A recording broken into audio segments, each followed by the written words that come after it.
So if you ask anyone here in Wisconsin about the origins of the comb, they're going to tell you it was invented by Arthur Herbert Fonzarelli, aka Fonzie, aka the Fonz. Seriously, if you don't know this character, ask your dad, ask your granddad. The Fonz in the 1970s was the epitome of cool. He was a greaser, he rode a motorcycle, and he was easily the most popular character on the most popular show in America, Happy Days, which aired from 1974 to 1984. As you can see, I was in Milwaukee paying my respects to the Fonz, and I got his permission, his thumbs up, to break an uncomfortable truth to you. And that is that most men don't carry a comb anymore, which you probably think is obvious, but just one generation ago, no man would leave his house without a comb in his back pocket, and that had been the case for not just 50 years or 100 years. Nope, the comb as an accessory carried by men and women goes back actually to 8,000 BC. So what happened? Why, after 10,000 years, did men stop carrying combs?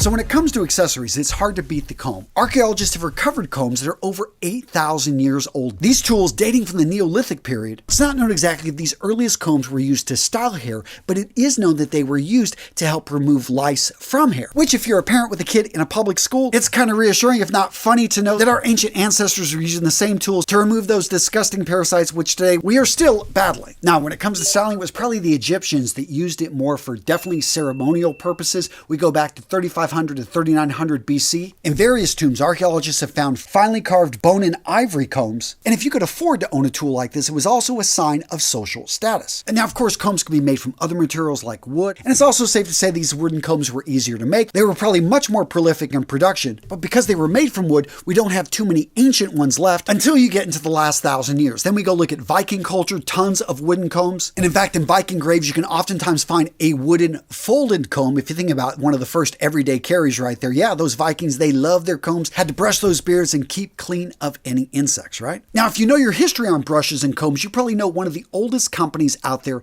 is Kent. Founded in the year 1777, Kent Brushes to this day continues to manufacture not only brushes, but combs and a variety of other grooming tools. But the company I want to talk about in today's video is the one that really put the comb on the map, and that is Ace. Founded by Charles Goody in 1885, Ace hard rubber combs very quickly set the standard for mass manufactured combs throughout the world. Made from a hard rubber, as the name implies, these combs were non-static, made from heat-resistant ebonite, and were available at barbershops around the world, which, in case you didn't know, was a hub that pretty much every man was in at least once a week, getting a shave, getting a cut, getting a trim. Now, at this point, combs were an accessory, but they weren't an accessory that every man was carrying every single day, everywhere he went. However, this started to change in the 1920s. And of course, the culprit here was Hollywood. Early Hollywood stars, the male leads, in order to appear more consistent through their scenes, would often use heavy hair products to keep their hair in place during the filming. As such, these actors all of a sudden started setting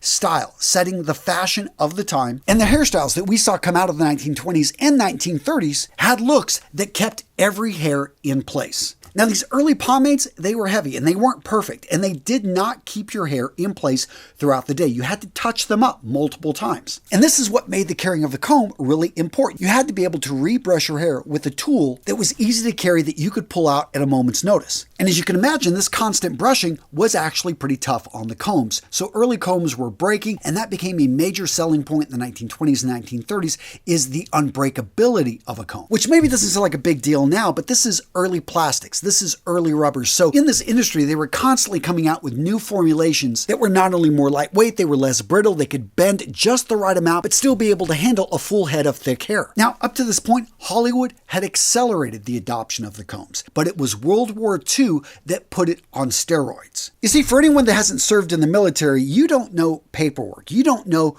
grooming codes. Yes, we have a rule for everything. In fact, in my Marine Corps, our Marine Corps Uniform Regulations, which is a document that every Marine has to follow when he or she dresses themselves, yeah, that document alone has 267 pages of goodness. At least the last time I checked. Now, the good news is it does come in a pocket-sized version, oorah. But seriously, during World War II, they had very strict regs on how a man's hair should look. And guess what was standard issue? A comb. And as everyone knows, if you're in the military and you need it, you will get it issued to you. That's why so many guys are single, because they're like, hey, the Army, the Navy, they didn't issue me a wife, so, I don't need one. But seriously, the issued comb, made to be tough, this thing could be thrown into a duffel bag. You didn't have to worry about it breaking. And how to use it was even put into Army promotional videos. Seriously, they would show you how to clean your rifle and then how to comb your hair. All of this set up the 1950s. We saw the rise of the greaser. You had millions and millions of men sporting pompadours, ducktails. Everyone's using a heavy pomade. Everyone's combing their hair multiple times a day. Hollywood continued to throw fuel on the fire with movies like Rebel Without a Cause. Elvis, of course, was becoming popular and loved pulling out his comb and using it in front of the crowds. There was even a novelty song, Cookie Cookie,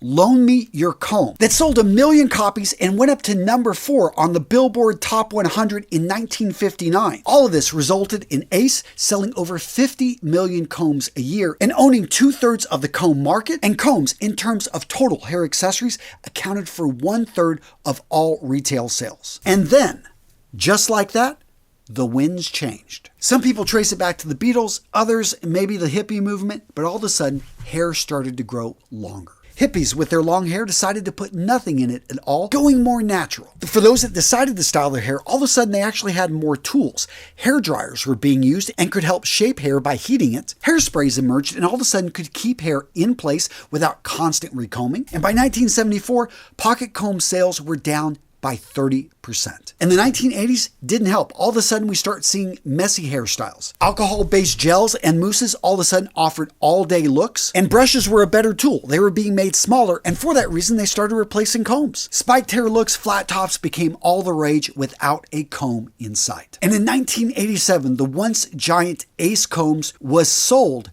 to Goody for $3.5 million, a fraction of what that company had been worth just 2 decades before. And if things couldn't get worse, well, you didn't tell the comb about the 1990s. Grunge and Britpop popularized intentionally messy textures. Bedhead, hairstyles that used fibers and wax that were being styled with the fingers. This was what was in, and that perfect look that a comb gives you, yeah, that had been out for decades. So, is the comb dead? Well, not exactly. Let's talk about the show Mad Men. From 2007 to 2015, all of a sudden there's a resurgence of these 1950s, 1960s New York advertising man look, and companies like Kent, in just a period of a couple years, had doubled their sales in the US. Now, if you're looking to level up your style, you really need to check out my free community over on School. I've set this community up so we've got free classes that you can make your way through step by step and learn the basic foundations of men's style. We actually have giveaways. In fact, over the last year, I've given away over $25,000 in gear that has accumulated here in my office, and I love sending it out to you guys free of charge. And I have to say, the men that are in this group are friggin' awesome. We've got a no a-hole policy.